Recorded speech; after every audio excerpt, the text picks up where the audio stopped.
Om Shanti. Friends, आज हम discuss करेंगे ये 5000 साइकिल का चक्र होता है। अर्थ पे टाइम साइकिल जो है वो 5000 ईयर्स की है और इसको एक घड़ी की तरह दिखा सकते हैं। इसमें इस समय जो चल रहा है वो कलयुग का एकदम लास्ट पीरियड है और लास्ट में एक संगम युग शुरू हो जाता है जो कि एक ट्रांसफॉर्मेशन का एज है, जो कि कलयुग को परिवर्तन किया जाता है यहाँ परमपिता परमात्मा के द्वारा, और ये परिवर्तित होते होते फिर ये सतयुग आ जाता है। तो ये जो 5000 साल का ही साइकिल है सिर्फ, इसमें आप देख सकते हैं कि अलग अलग धर्म कब यहाँ आते हैं। ये जो अभी संगम युग चल रहा है जिसमें कुछ लोग अभी कलयुग में भी हैं, और जिन लोगों को इनलाइटन किया गया है परमात्मा द्वारा, जिनको ये ज्ञान मिल चुका है, जिनको ये पता चल चुका है कि ये 5000 ईयर्स की साइकिल है और हम लोग इस प्रकार से अधिकतम 84 जन्म लेते हैं और अब हम तमो प्रधान से सतो प्रधानता की ओर बढ़ रहे हैं। आप देखेंगे वातावरण इस समय, और चाहे हमारी आत्मा ही क्यों न हो, मतलब हमारी सोल और नेचर दोनों ही इस समय तमो प्रधान बन जाते हैं। हम पूरे 84 जन्म लेके आते हैं और यहाँ कलयुग में हम तमो प्रधान बन जाते हैं। तो यहाँ परमपिता परमात्मा हमारे जैसे सोल की क्लींजिंग करते हैं और वो हमें फिर से सतो प्रधान बना देते हैं। तो ये 5000 की साइकिल को हम ऐसे समझ सकते हैं। ये 4 युग की बात सभी लोग करते हैं हिंदू धर्म में, लेकिन उनको सही जानकारी नहीं है कि ये चारों युग एग्जैक्टली सेम बराबर हिस्से में बटे हुए हैं। सतयुग शुरू हो जाएगा दोस्तों, सिर्फ 2036 से ही सतयुग शुरू हो जाएगा और कुछ विनाश की घटनाएं दिखाई देंगी। विनाश हो चुका रहेगा, अर्थ पे सब कुछ समूलतः समाप्त हो चुका रहेगा पूरे पृथ्वी पे ही, केवल भारत में नहीं, सारा ही विश्व समाप्त हो चुका रहेगा और 2036 से ही सतयुग शुरू हो जाएगा। और सतयुग में फिर धीरे धीरे सतयुगी वातावरण बनना शुरू हो जाएगा। वहाँ सोने के महल होते हैं, देवी देवताएं जन्म लेते हैं, यहीं से कुछ लोग रह जाएंगे जिनके द्वारा ही कृष्ण का जन्म होगा। तो ये सतयुग भी 1250 वर्ष का होता है, फिर त्रेता युग भी 1250 वर्ष का ही होता है, द्वापर और फिर कलयुग।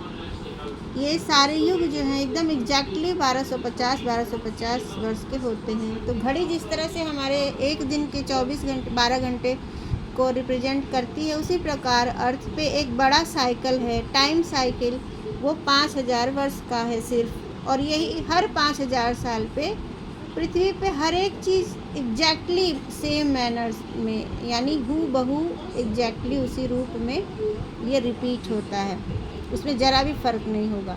जैसे कि हम लोग बोलते हैं ना, जो हुआ वो भी ठीक है, जो हो रहा है वो भी अच्छा है और जो होगा वो भी अच्छा होगा, क्योंकि ये सब कॉन्सिक्वेंसेस पहले से ही बने बनाए हैं, उसमें हम कोई चेंज नहीं कर सकते हैं।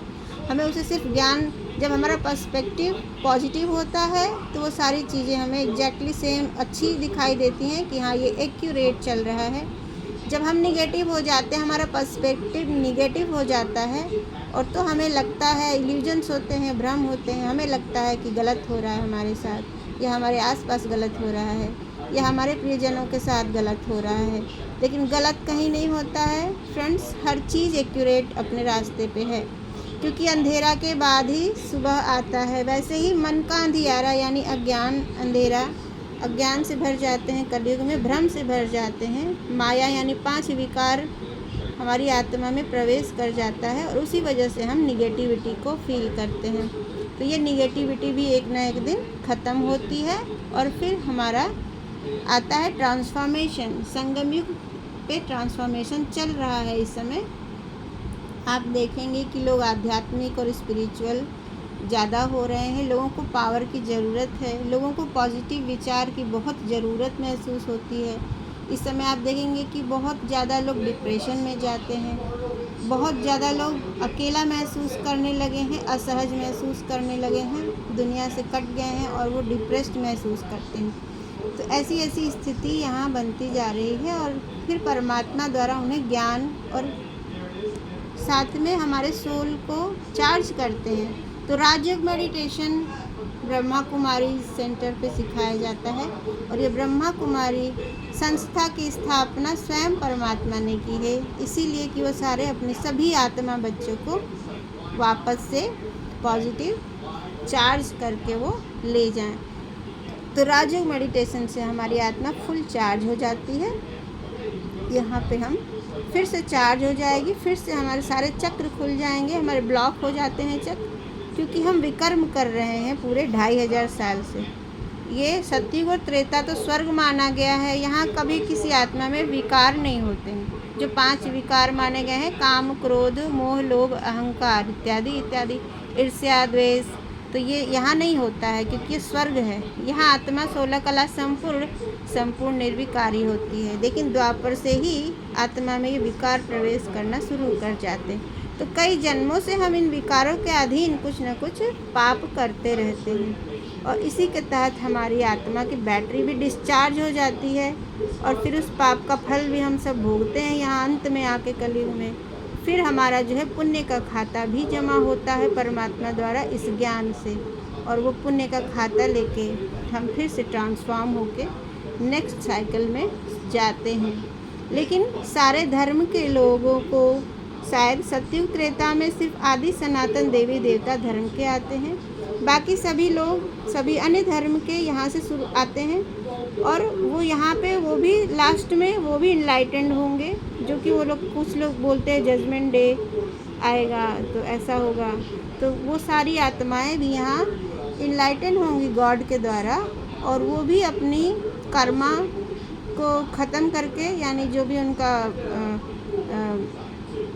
सिंस हैं पाप है उसको वो भी यहाँ पे ख़त्म होगा उनका और वो भी परम धाम जाएंगे। तो यहाँ से सारी आत्माएं परम धाम जाती हैं पहले यहाँ से, उसके बाद फिर अर्थ पे वापस आएंगी। तो ये एक साइकिल राउंड नहीं है, एक्चुअली साइकिल ऐसे है, ऐसे आता है फिर यहाँ से सारी आत्माएं जाएंगी पहले परम धाम जो कि ब्रह्मांड के ऊपर है और फिर वहाँ से फिर से एक एक करके आत्माएं यहाँ पे सतयुग से जन्म लेना शुरू करेंगी पृथ्वी पे।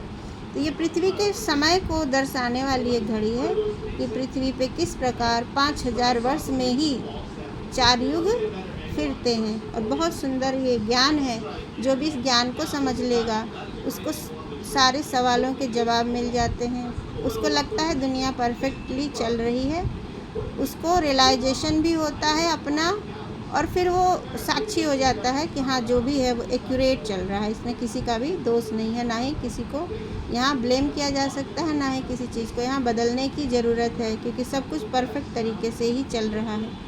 तो ये ज्ञान बहुत खूबसूरत है और इस ज्ञान से हम अपने मन के सारे सवालों का हल हमें मिल जाता है। ओम शांति। Thank you.